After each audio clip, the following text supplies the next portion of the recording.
From BBC, ladies and gentlemen, German Chancellor Angela Merkel spoke with President Putin of Russia and UK PM Theresa May has talked to Mr. Trump. French ministers have been loudest in their complaints the major European businesses will be hit hard as US sanctions are reimposed.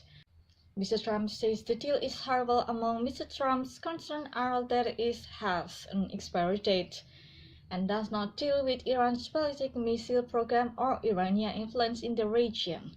On Tuesday, Mr. Trump announced an election pledge to scrap U.S. participation in the 2015 accord. Sanctions will be reimposed in 2 stages in August and November. Under the agreement, Iran undertook to curb nuclear activities in return for the lifting of sanctions.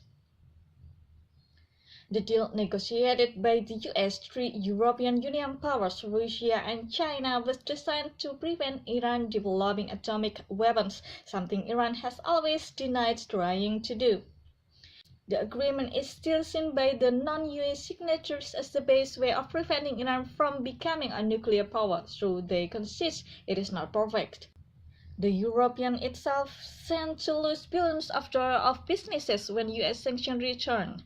Big French firms such as energy giant Total and car makers Renault and Peugeot also have investments in Iran.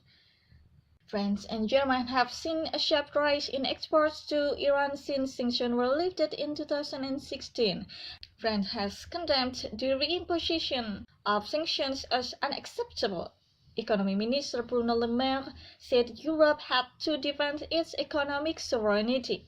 But Mr. Le Maire and German opposite number Olaf Scholz are also speaking to U.S. Treasury Secretary Steven Mnuchin to seek exemptions for European companies.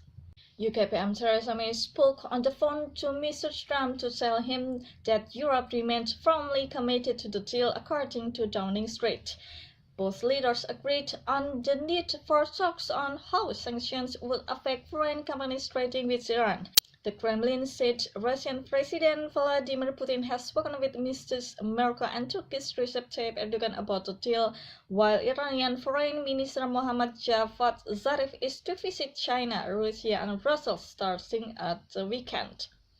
That was from bbcnews.com. Please click next for the weekly update news. Thank you for visiting this channel. Please subscribe, like and share, and we will see you again in next weekly news.